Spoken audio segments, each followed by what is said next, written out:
for thousands of families. Sign up today at marchforbabies.org to take the steps that help make milestones and even miracles possible. Who will you march for? Introducing the YMCA. What, you already know the why? Or so you think. Sure, you know the why for a swim, a workout, even a game of hoops. But did you know we're more than that? We're a cause. When you take your jump shot at the Y, someone else is getting job training. Take a cardio class, while kids are in an after-school enrichment program. Practice your downward-facing dog as a teen practices her leadership skills. That's the why.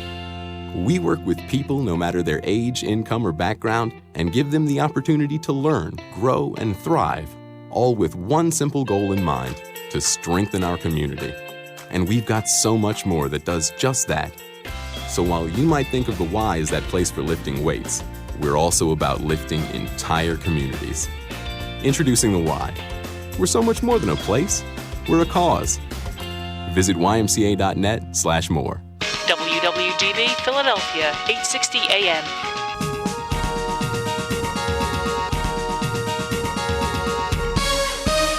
The opinions and statements expressed in the following program do not necessarily reflect those of WWDB, its staff, or management. Now the world don't move to the beat of just one drum. What might be right for you may not be right for some. Good morning, everybody, and what you talking about, Philadelphia? It's Wednesday, it's 8 a.m. You're hearing the theme song of our favorite Arnold Drummond from Different Strokes, so it's got to be time for another fabulous episode of Find It in Fishtown Live on WWDB 860 AM, brought to you by the fabulous dynamic Fishtown District, located just northeast of Center City, Philadelphia. Our active business corridor encompasses world-renowned restaurants, outstanding taverns, boutique hotels, and the unrivaled Fillmore concert venue. The area, which includes businesses along Frankfort Avenue, Girard Avenue, and North Front Street, is rich in history and features culinary delights, modern and traditional art, and a vibrant nightlife. I nailed that, Kay. You did. Nailed it. Yes. We're also live streaming this because why listen to it when you can see us in our full glory? Please visit us on Facebook at the Fishtown District, as well as the fishtowndistrict.com for all the happenings happening in our district. And, you know, Kay, today is going to be one of our favorite episodes because we get to talk about kind of what Fishtown is known for: development, building, growth. We have a few leaders of that today because at the end of the day, this is not just a story about what happens in our community, and it's a wonderful community, but really what's going on in the city of Philadelphia.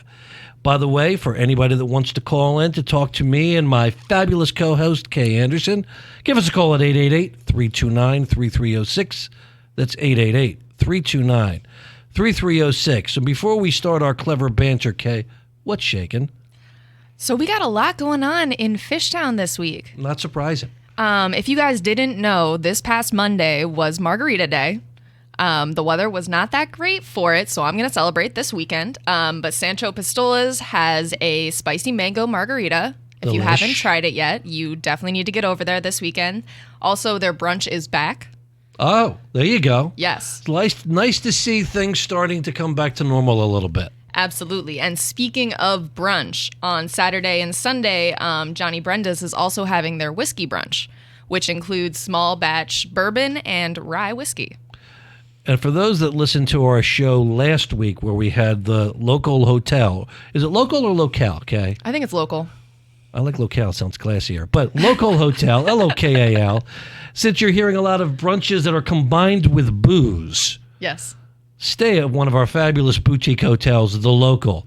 But that's awesome. And we're going to be having coming up in our coming episodes on that theme because we like to keep it fun. And what better things to do at 8 in the morning than we're going to have a beer tasting, Kay, with Evil Genius, which I believe is going to be paired with Girl Scout cookies. And if you are interested in doing that yourself, you can join their virtual event, which is a cookie and beer tasting, and that is this Thursday at 7 p.m. if anybody has a different strokes themed type of event, you will actually get me out of your house because you see the joy that I get simply by playing the theme song. And Kay still stares at me like, I think I know what the show was, old man, but I don't know if I've ever seen it. Yeah, I definitely haven't. No, put that on your list. You'll thank me later. Okay, before we bring on our first guest from the Chamber of Commerce, yesterday, Dr. Farley held his weekly press conference to talk about the state of Philadelphia, COVID-19, and all things restricted. A glimmer of hope was offered yesterday, especially for sports nuts like you and myself. Yes, you see what I'm wearing today? I do see. I got the announcement. And so April 1st, I believe, is opening day. That it is. Which is one of my favorite days of the year. Yes. And obviously last year, my large-headed cardboard cutout sat in section 135, which we now keep in the office scaring away burglars. Yes, and myself. Yes, still startles you every time you open the door. It sure does. But he left open the hope, or at least really thought, that there will be butts in the seats on opening day. Now, we don't know how much. We don't know when. We certainly don't know what the Commonwealth of Pennsylvania will do, and certainly you and I have debated why the city of Philadelphia has to have different regulations than the Commonwealth of Pennsylvania that everybody else files, but that's for another show.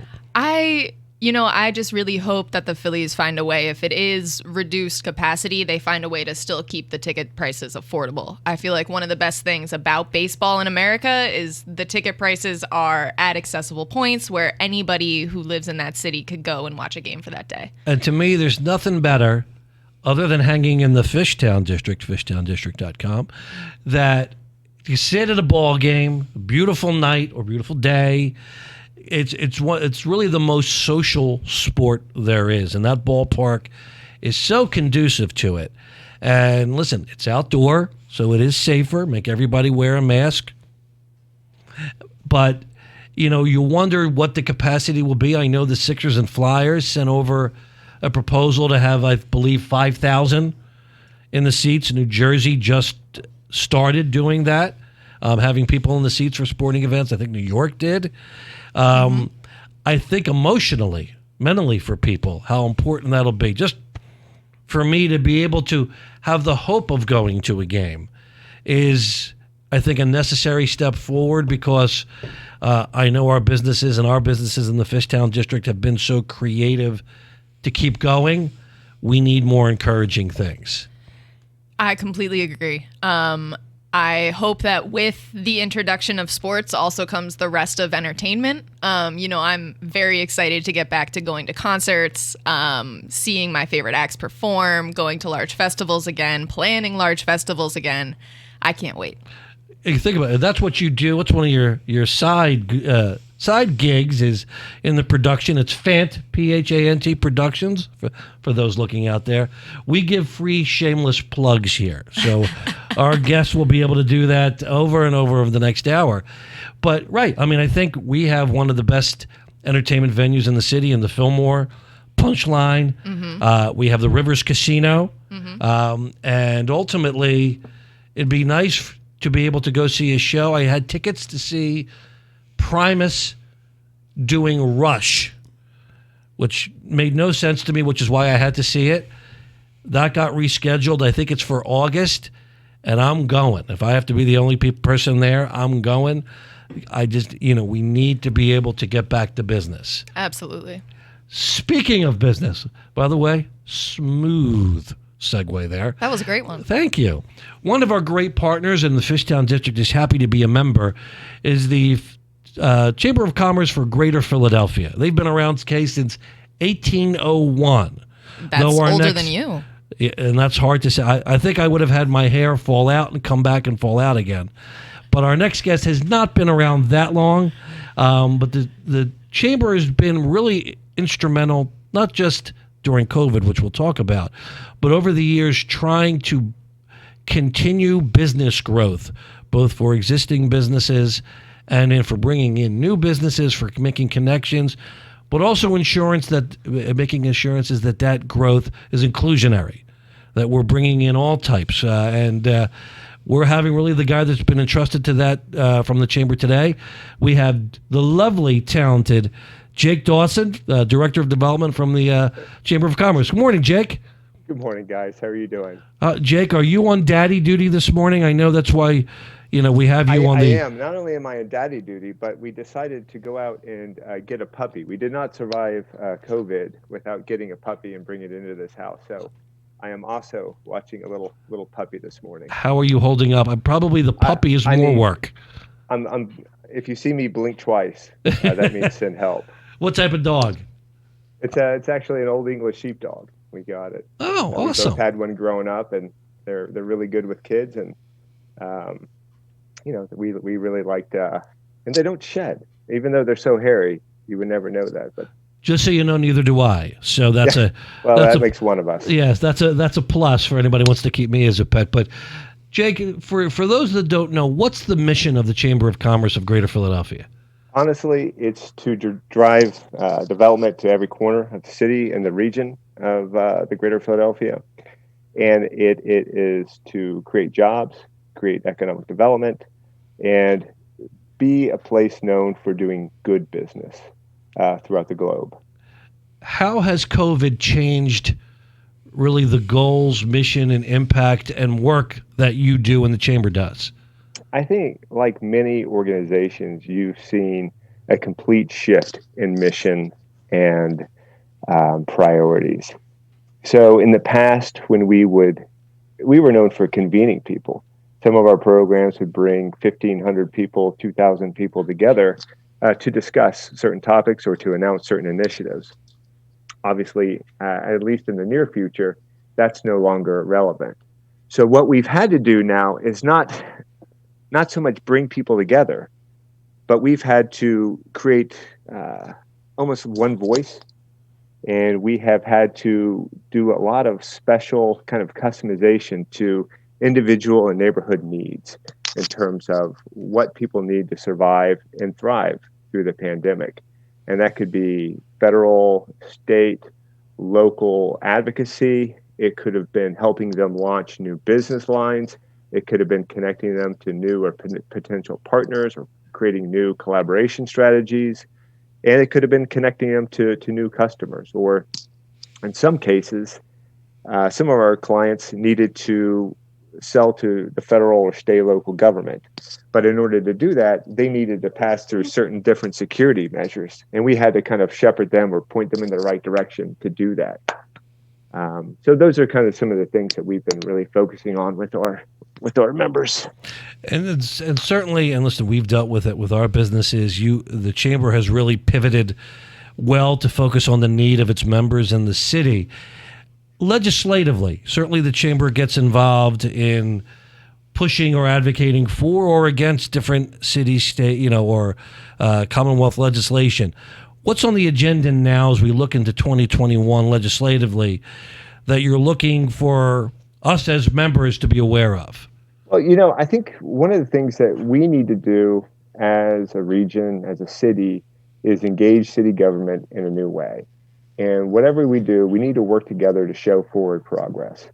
I think the most important thing that we need to do is get rid of any kind of us versus them mentality. And that means employers versus employees, business community versus the city government. And I think what we need to do is change the narrative to it's us versus the problem. So the one thing that we're trying to do is we're extremely passionate about having city council and elected officials obsess over, will this proposal, will this policy create a job? Will this policy, this proposal that I'm looking to implement, how will this return the vibrancy to the neighborhood, to the cities? How will this attract businesses to come back? And not only businesses, but the workforce as well. And if there's companies out there considering, well, do I need to renegotiate this lease, or should I just have everybody work remotely from home? We need to incentivize those organizations that, you know what? This is a city. People don't move to the city of Philadelphia to work from home. People move to the city so they can enjoy the nightlife, enjoy the vibrancy, so they can work, live, and play here. And those are the things that we're really kind of working with city council. The other thing that we're doing is their constituents, the citizens of Philadelphia, especially those who have been dislocated or displaced by COVID, or those who have been, underskilled in the first place, we need to reskill these employees. We need to be able to position them where they're able to learn things like basic IT or healthcare IT. We need things where they have long-term careers, where they don't have, we need to train these individuals where they're not going to be outsourced or their jobs are going to be eliminated through automation in the near future. And we need to get these individuals ready to work. And then we also need to get employers to change their mind shift and thinking, hey, I need to hire skills-based and not only kind of look and see if this person has a college degree. I need to see what skills they have and if they've been able to have these specific certifications, and then go from there. How has city government, and I'm not asking you to name names or anything like that, I don't want to get you in trouble, how responsive have they been to that mission? Because certainly I know for Kay and myself, we are always advocating on behalf of our businesses, whether it's to get them resources, training, exposure, etc. And listen, it's a frustrating endeavor for everybody, but how have you found that once COVID hit? So I think now that some people are seeing what can actually be, what the business community can actually do, especially right now, we're working with Accenture, we're working with Graduate Philadelphia, we're working with Philadelphia Works, and then there's a whole other list of constituents that are training right now around 5,000 individuals for jobs. And in the next 18 months, these 5,000 individuals are going to go through a program that's going to train them basic IT skills. It's going to teach them healthcare IT. It's going to teach them entrepreneurism.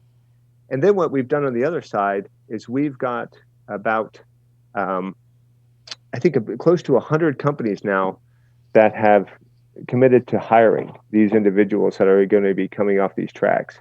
And when the politicians and the elected officials kind of see that their constituents are going to be able to work, be able to get jobs, be able to get trained, and that we are working tirelessly to remove any kind of blight or kind of economic disparity, I think they're really starting to listen in those kind of initiatives. And they've really opened their ears, and they're really starting to partner there.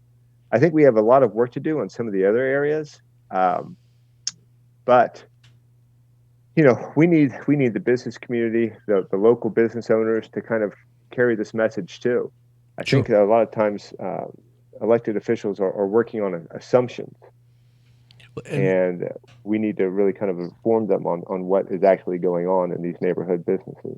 One of the things, Jake, I like, which is really what drew us to join, was the chamber has really taken a focus even before COVID of focusing on neighborhoods and neighborhood businesses, and and really now looking into how do we bolster support for Black, brown, and other local businesses to get them working, and we liked it because every neighborhood is very different. The business culture, community is very different, and what we love is that the chamber is really looking to that and trying to focus the needs of the workforce of each community. Have you found the feedback to be good for that? I mean, yeah, it is. And you nailed it, man. And that is where the city is going to grow. And that's how we're going to kind of break the narrative of Philadelphia is the biggest, poorest city in the world. Like, that's where the growth is going to come from. And those neighborhood businesses, we need to enable those individuals to keep going and keep growing. And how do you take this first floor, grocery store shop, and how do you prepare your business to buy the entire building and maybe live or rent out the second floor? And what is, and how do we hire? You nailed it, man. And yeah, the neighborhoods have really. Flattery will get you everywhere, Jake. Yeah. Well, and so knowing this and seeing where the direction that the chamber and that is going, what's your prognosis for 2021 and for the business community in the city of Philadelphia? So much so much relies on the vaccine distribution, and so much relies on taking this under control.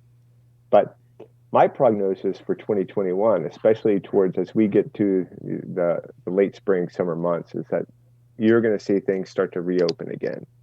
And I know the city is collaborating with the chamber, with certain business and organizations like SEPTA and PATCO to create a plan to safely reopen the city for employees and businesses. I think that 2021 is going to be an amazing rebound year for the city. Your mouth to God's ear. Look, there's people and organizations like the chamber, like PIDC, like so many other organizations that are looking to aggressively grow our market share through this. And we want to recover much faster than the recession in 2008 and 2010. And I think we are doing it in a much more organized way. And I think that the rebound, especially for certain industries, is going to happen much quicker. We're working hard to get there. Before we let you go, we always have to talk a little neighborhood-centric. This is the shameless plug part. What do you love about Fishtown and the Fishtown district? Oh, man. Not to put you on the spot. So I love the Fillmore. And, man. We're trying to get that open for you. Mm-hmm. I know. And the other thing that's happened too, and I don't know if they're going to be able to respond to the RFI for vaccine distributions as well, but they already did. Great. Okay, that's what I was thinking. So I love the Fillmore, and I don't have a favorite restaurant anymore because I have a 3-year-old and a 6-year-old, and I can't remember the last time that I have gone out to dinner. And well, we have places for the whole family, Jake, so we're going to bring you back. Man. Yeah, no, I really liked being in Fishtown. It was always one of our cool areas. And actually, I have a lot of friends in New York. And for the last probably a few years now, they have always asked me, like, hey, we're going to move down to Philadelphia. Where should we consider? And Fishtown was always the one that, hey, you need to be looking at Fishtown. Residentially, like, this is the place you need to be. See, free advertising, Kay. It's great. Yeah. That's why I had Jake on. I can't remember the name of it, but there was an amazing Vietnamese shop that we used to be able to go and get a huge bowl of pho. Is that Tang Long? Yes. All right, Kay. Yep. And that was my go-to. And every time I went down to Fishtown, that was my favorite. Jake, thanks so much for your time today and for all the great work the Chamber is doing. How can people, if they want to find out more about the Chamber and what you're doing, how can they reach you?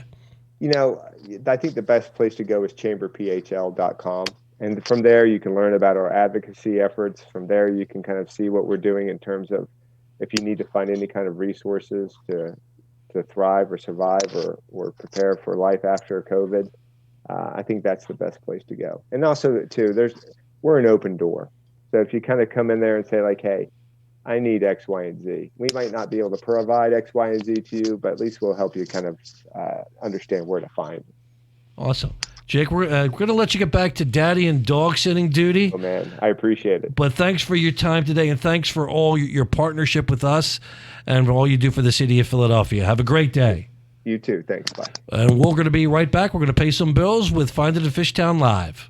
It's been part of Philly for over 10 years, so Rivers Casino Philadelphia knows how you like to play. With better odds, more playtime, an upgraded rewards program, plus a state-of-the-art sports book, great restaurants, and more. Everything that real players want, without the overpriced distractions. Rivers Casino Philadelphia is for those who play to win, not play to pay for some fancy new place. Rivers Casino Philadelphia, always on our game. Gambling problem? Call 1-800-GAMBLER. We're here early before they wake up. We stay late. We stay informed. We invest in the latest technology. We take the time to train the next generation of doctors and nurses. We work together to make sure we heal their bodies and their minds. We do this not because it's our job, but because this is about our veterans' lives. This is our mission.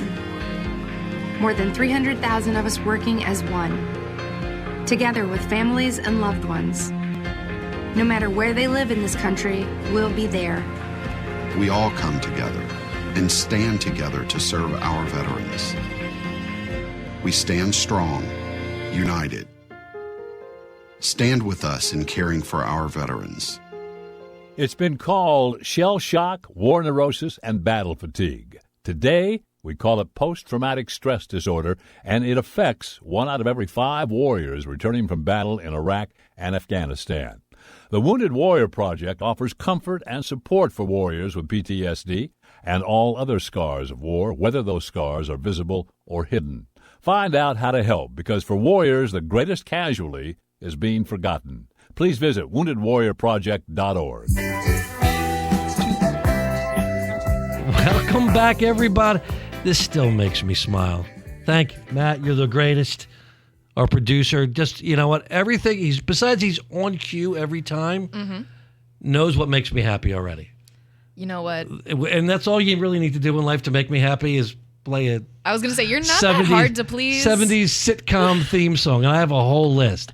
By the way, we're back to Find It in Fishtown live on WWDB AM 860, brought to you by the fabulous Fishtown District.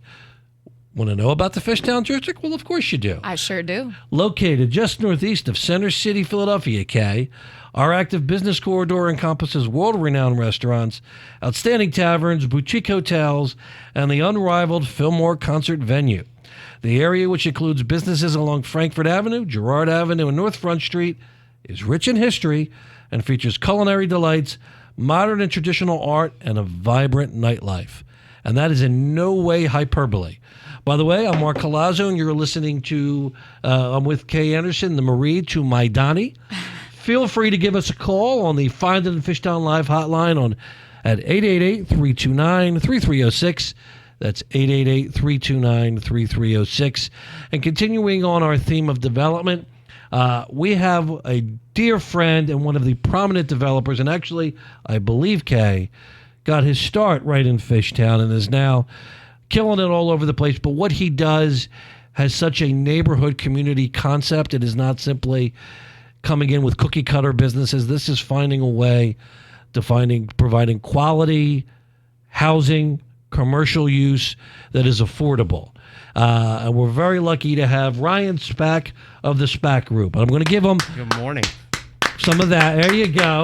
Oh, thank you very much. It's awesome to be here. Thank you. Ryan, let's go back to the beginning. Back to little young Ryan. Sitting around his house. When did you decide that this was going to be what you wanted to do? Which part? Well, you tell us. The community engagement part or the real estate development part? Let's start real estate, then we're going to get into the community part. The real estate part, I dabbled in it in my late teens, early 20s, and I found myself completely inexperienced. And that inexperience ended up cutting myself off at the knees. And so I found myself in pre-foreclosure. I messed up the first property I ever purchased. I missed the entire boom of the early 2000s. Found myself with my credit score in the 400s going into 2005. And at the age of 25, from a real estate perspective, basically was starting over. And so I come from an experience now of wanting to have done this for a very long time and missing almost a decade of building my career in real estate. That's amazing. So missing all of that, what did you learn? Besides you were very, very late. Well, not only was I late, my company started at the beginning of the last recession. So my company started in 2010. My first investments were really in 2010. The company that now exists as Spak Group was started in September of 2011. And so we were starting at bottom, basically. What we learned was all the things not to do. And so that experience led from not only my inexperience in the pre-foreclosure issues, but it led to being a real estate agent for 6 months and realizing what parts of that I didn't like and what parts of it I did. It was working for a real estate developer who taught me all of the things that you should not do, and how to get in trouble. And so there were a litany of experiences in my early 20s that set the stage for why my company is what it is now, coupled with our community engagement piece as a neighbor first and a developer second. And that has led to this kind of social impact development mission that we now have. And talk a little bit more about that, being a neighbor first. What does that really mean? So I had I had the privilege of moving into the neighborhood that I currently live in, which is technically King Sessing in Southwest Philly. I had the privilege of living there before I actually became a quote unquote developer, and so yeah, we had a couple of investment properties in Fishtown. We had one or two in the Frankfurt area. And the building that I was living in was a triplex, and so we had 2 tenants there. But the reality was that we were weekend warriors, right? We didn't do investment from a full-time perspective. And here we were moving into a neighborhood that was disinvested, that had quote-unquote white flight, but in reality was an incredibly strong neighborhood with incredible foundation, but had been ignored mostly by the system. And so being one of the first white families to move onto that block kind of set the stage to have these kind of social interactions that are now so prominent in our dialogue today as a city. Those conversations were happening between myself and my neighbors long before it was all over social media. And so, you know, you're talking 2010, 2011, and all of a sudden I'm realizing what gentrification is, and I'm realizing what it means to be a gentrifier. And as our business began to become more prominent, it became very apparent to us as the buildings got bigger that our impact was either going to be that gentrifier and we were just going to blow people by and displace them, or we were going to engage in conversations that were really, really difficult, and we were going to then engage in developments that were harder to do. So I know that we always talk about gentrification as a bad word.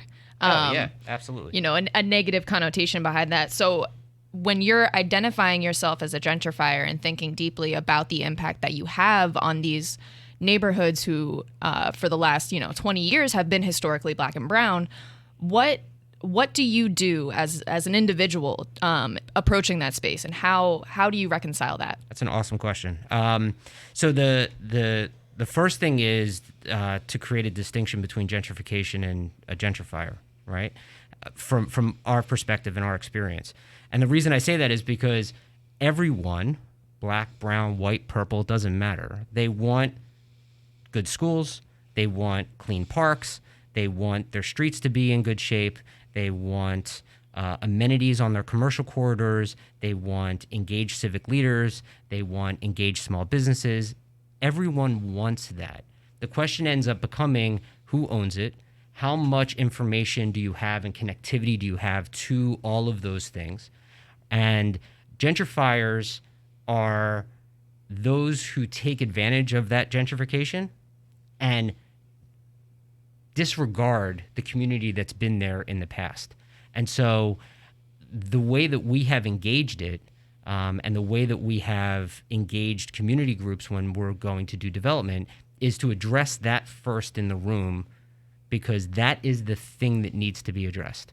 And the economics of real estate development, they are at the moment what they are.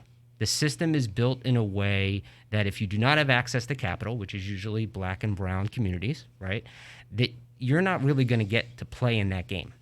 And so for someone who has access, like myself, to engage communities that usually don't have access in a conversation of what do you want to see built here, it starts the conversation off on a much better page.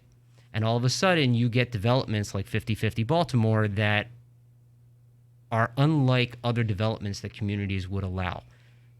Double the density, built on 98% of the land mass, with 7 zoning variances approved by the community. Usually that type of development is getting killed in a zoning board hearing. Instead, it was getting approved. And we were having community members come out in support of that development. Why? Because when we went to the community, we said, well, what do you want? And we brought them a design. And they gave us feedback. And we changed the design. Well, all of that happened before we even filed for zoning. Right? Usually, a developer comes in and says, this is what I want to build. Don't you love it? Aren't I doing you a favor? And that was not the approach that we took. And we took notes from that meeting, and we are expanding on that with our next development. Do you?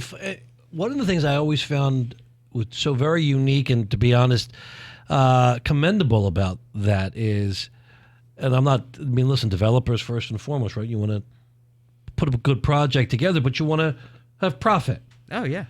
Certainly, when you hear that, I think it's commendable to go to the neighborhood. That's not always, listen, neighbors don't think profit first. Neighbors think what best fits our needs here. Sure. How do you counterbalance that as a business person?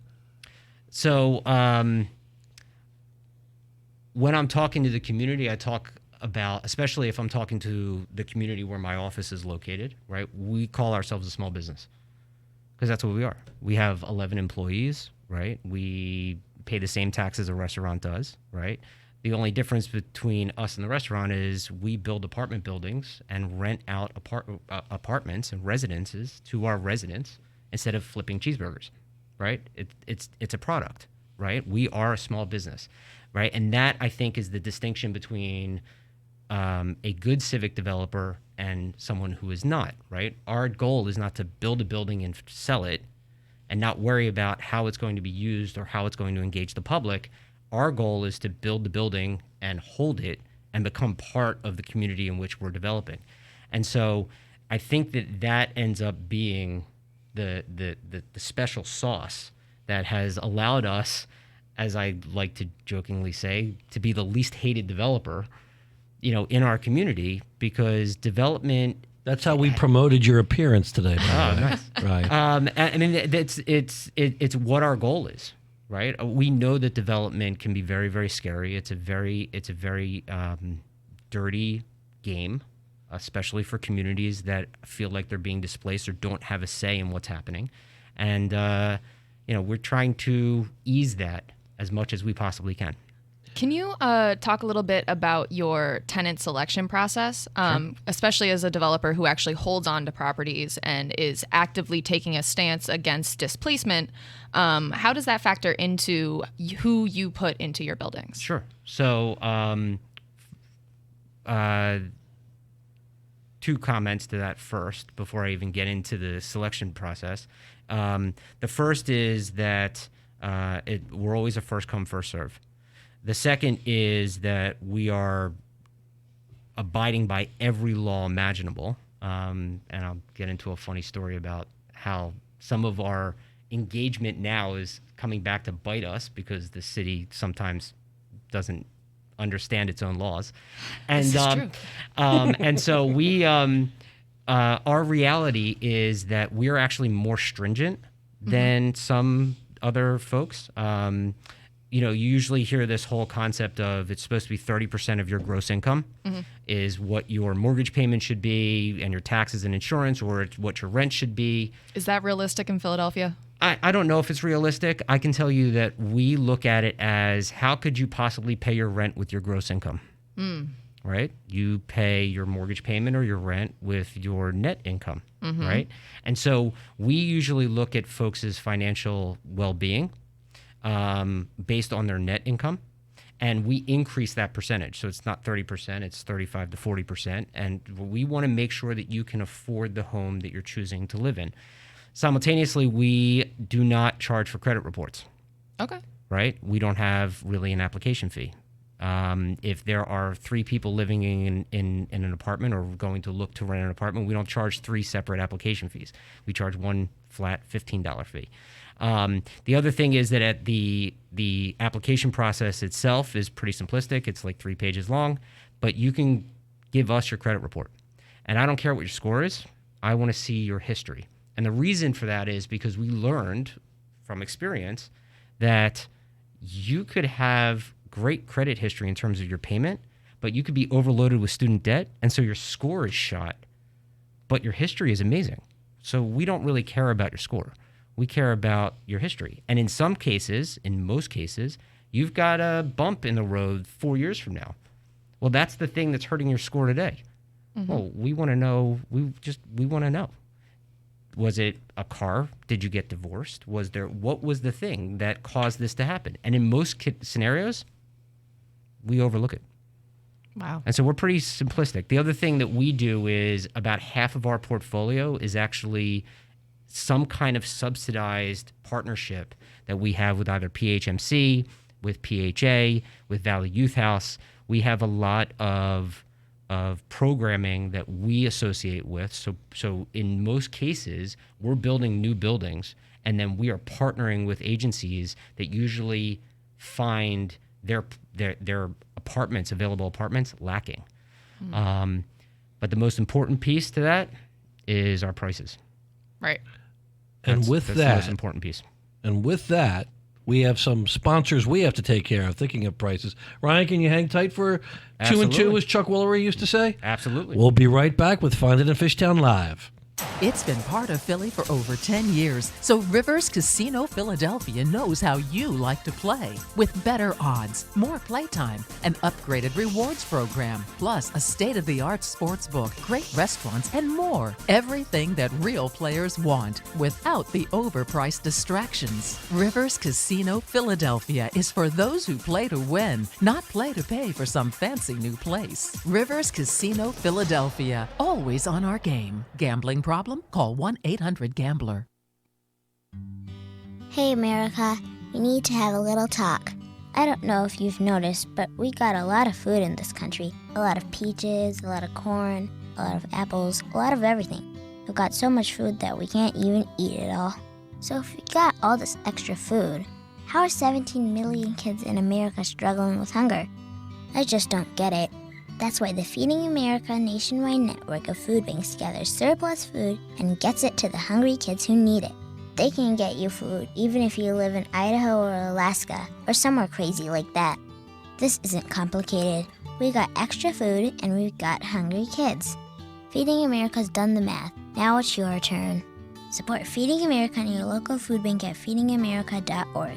I know you got internet on your phone, so what are you waiting for? We can't do it without your help. Brought to you by Feeding America and the Ad Council. Hey, who wants gum? I do, thanks. Don't thank me. Thank Native Americans. Native Americans gave me chewing gum? I didn't know that. Yeah, they also gave you parkas and canoes and snow goggles and adobes and chaps and electroplating. Really? So many things. Lacrosse, hammocks, baby bottles, rubber, Seriously? the compass, camouflage, aspirin. Aspirin? I didn't know that either. Yep. And kayaks, yams, maple syrup, I love maple suspension syrup. bridges, umbrellas, vanilla, freeze-drying, harpoons, Really? peppers, avocados. More at sacredpeople.org. Welcome back, everybody. As everybody's bobbing their heads like Kay is to our really probably the best intro song on radio. You're listening to Find It in Fishtown Live on WWDB 860 AM. I'm Mark Colazzo with the Shirley to my Laverne, Kay Anderson, and we're getting a lot of great information from Ryan Spak of the Spak Group. And Ryan, really, we were just talking about how different your development process is than a lot of others, which are very community and neighborhood based. And it sounds like affordability has to be factored in. And you have a pretty interesting concept of an inclusionary housing that you do. Can you talk a little bit about that, or Sure. a lot of bit about that? Yeah, absolutely. So one of the things that we have found with the negative impacts of gentrification is the first economic class to be displaced from a neighborhood is the renters.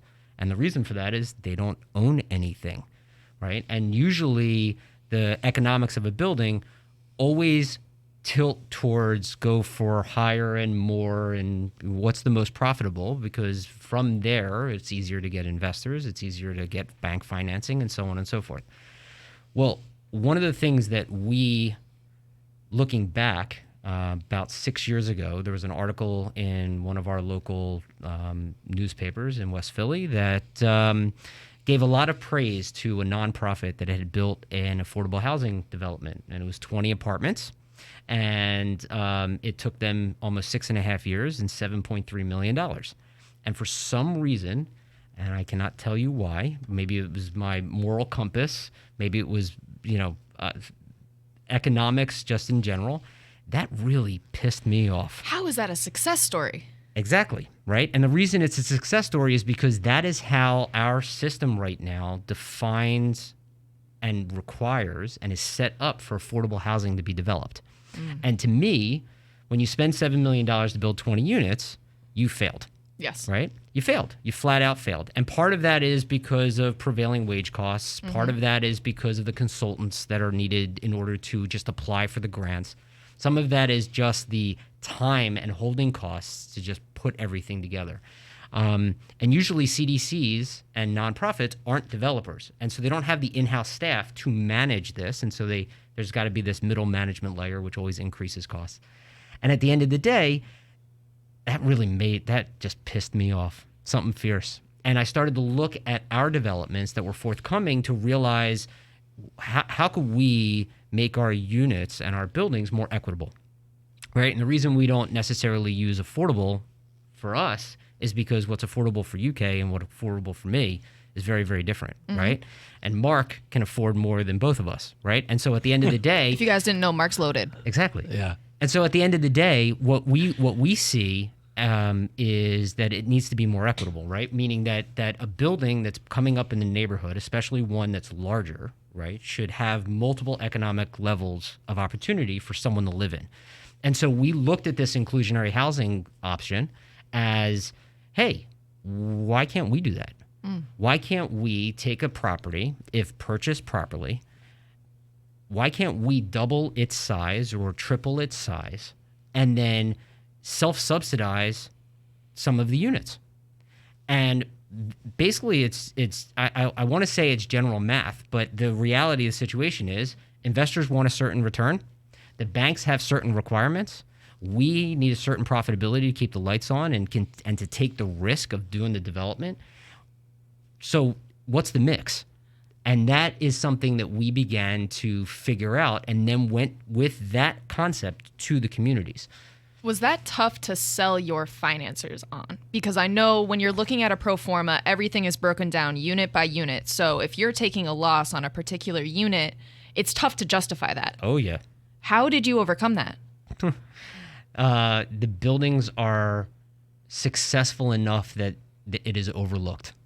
Okay. And so when you look at Baltimore Avenue, when you look at our next project, which is Wade Flats, the buildings had so much value in them because of how we purchased the property, because of the fact that we weren't overloading the buildings with egregious fees on the back end to us as developers or to the construction management company.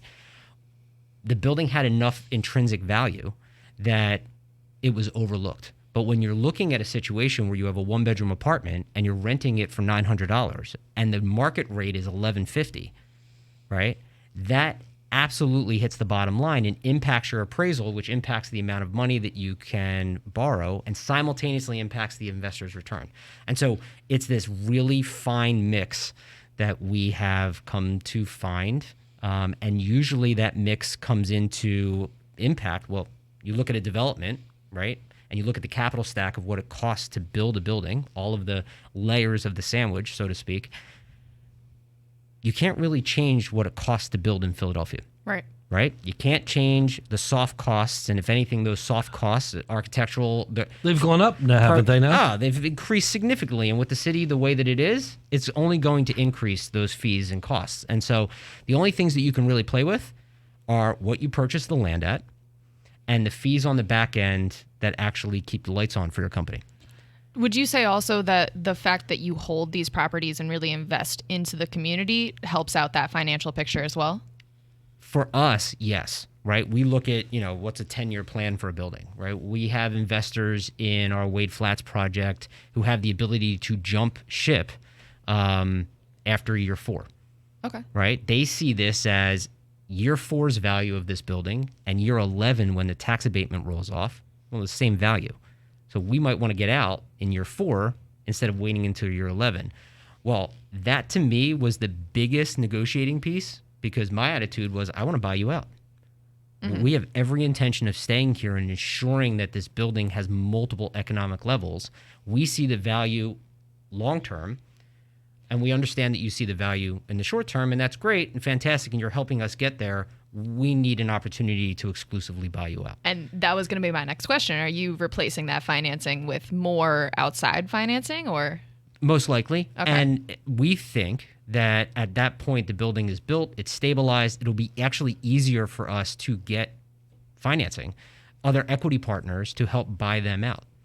Can you speak a little bit about opportunity zones and opportunity funds and how has that played a role in anything that you're doing or not? We have stayed very far away from opportunity zones. Why? Well, why? See, Kay and I had the same question. Yeah. So, and by the way, before you answer, if anyone has a question, give us a call on the Find It in Fishtown hotline at 888-329-3306, 888-329-3306. Got to have my radio host duties there. It's all good. Right? Sorry, get back to that because we're both confused by that. I mean, the reality of what we have come to find with opportunity zones is if the deal doesn't pencil out without it, it doesn't make any sense to do it because of it. Right? And so most opportunity zones fell outside of the areas where we were concentrating. And the other piece to that is we thought the economics of the project needed to be so large to make it worth the while that it wasn't worth us spending any time on. And so as a smaller company, we stayed away from them. Wow.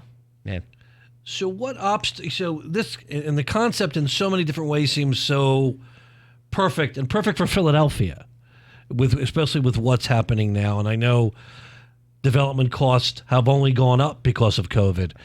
What other obstacles have you faced? Because to my knowledge, and you know what I like? I love the ride. You can only see it if you're live streaming at the Fishtown District on Facebook when Ryan's about to bust on somebody or criticize somebody. Even with the mask, you could tell. But seriously, I know there had to have been obstacles all along the way to try to do this. Because I know I've tried to help with and you've been on great. the legislative side. So go ahead. You've been great. As a lifelong Philadelphian, Philly has a tendency to sometimes shoot itself in the foot. What? And when it's got a good thing going, it says, "Hey, look, they're making money over there. Let's tax it." And I don't necessarily agree with that concept. I think it's noble that they want to add a 1% construction tax starting in January of 2022 so that they can secure a $400 million bond that they want to put into affordable housing. In theory, that sounds great, and it looks fantastic on the front of the Enquirer. But if you asked me what the plan was on how they're going to actually disperse that $400 million to ensure that you have a gluttony of affordable housing 5 years later, there's not a part of me that believes that money will actually go to use, and you're going to end up with more $7 million buildings that built 20 units. And so that is one impediment. And the other impediment is that the city has layered so many entitlements, right? The things that were required in order to get a permit. They have layered so many entitlements together that when the water department chokes on your file, for example, your building permit is held up. And the water department and L&I, they don't talk to each other very well. No. An example of that would be that the water department took 8 weeks almost to cash one of our checks paying for their inspection and examination of a stormwater billing plan. Now, we sent this check in via FedEx, but there was no one in the office to sign for it. There was no mechanism to pay for it online, right? They trip over themselves. And when you add layers upon layers upon layers, those kind of things harm the development process and make it more expensive. And I'm not saying that those layers aren't required, right? You should have a stormwater plan. You should have, all of the things needed so that the city understands what you're building. But why those things aren't streamlined in a manner that allows you to build smoothly blows my mind. And why those things aren't streamlined for developments that have affordable housing in it, makes me insane. One of the things, and now that we're piling on, is, listen, I don't envy any of their jobs, and I understand that there needs to be guidelines and restrictions in place to keep everybody honest and make sure there's good development. Agreed. And as Ryan and Kae, and we are utilizing the Conservatorship Act, Act 135. Which Love it. We'll have a radio show about that, Kae, and I get to crow about being actively involved with that in my days in the House of Representatives. But it allows a group like ours to go to court, take possession of that blighted vacant eyesore on your block, fix it up, and return it to productive use. Sure. The problem you get in Philadelphia, I don't know what the number is now. At one point, there were 40,000 vacant properties that the city controlled. And many of them have such extraordinary liens that it does not make sense in any way to go after them, because you're going to lose money. Yeah. So we've gone to them numerous occasions. I'm sure you've dealt with this, is how do we compromise this down so we can make it affordable? Have a policy, a policy. No, we'll do it case by case. So we gave them one. Here's how you'll make money on this if you lower. That was 7 years ago. Wow. And it never happened. Sounds about right. So it is. So here's the question that we're going to get to in the last couple of minutes. Why do it? With all of that. Why do the inclusionary housing? Yeah, with all these headaches you have to go through.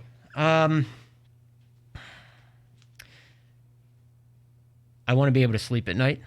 I want to be able to look my neighbors in the eye. I want to be able to live in my community and not be a pariah. This is, like I said earlier, we don't flip cheeseburgers and sell pancakes in the morning. We build housing. And we don't build housing for sale. We build housing for rent. And this is our product, and our thought process behind this is, how can we do this most equitably in an economic system that's built the way that it is? Well, our last couple seconds, how do people find you and what the Spak Group does? Yeah, they can go to our website at www.spakgroup.com, and all of our contact information is there. We have a mentee-mentor call once a month for anybody who is interested in real estate and wants to pick my brain and learn from other investors who are on that call. Last night we had one. It was almost 30 people on the call. There's no fee. You can join that. You can send me an email. You can follow us on Instagram at Spak Group. We're accessible. And the best part about it is that we're working on bringing you back to Fishtown on a few projects. Our start was there. To do just this type of concept, and we can't wait. Our start was there, and we're looking very forward to come back to Fishtown. Well, Ryan, thanks for being on today. I don't know where the time went, but it's another award-winning episode of Find It in Fishtown Live. Thanks to Jake Dawson from the Chamber of Commerce of Greater Philadelphia for being on. Kae, thank you as always. Kae had all the good questions today, other than she was wrong in any way implying that I have money. And with that, for my son Jared, who better be listening, get back to virtual learning, buddy. Thanks again. We see you next week at Wednesday at 8 a.m. at Find It in Fishtown Live. Take care, everybody. Just one drum. What might be right for you may not be right for some.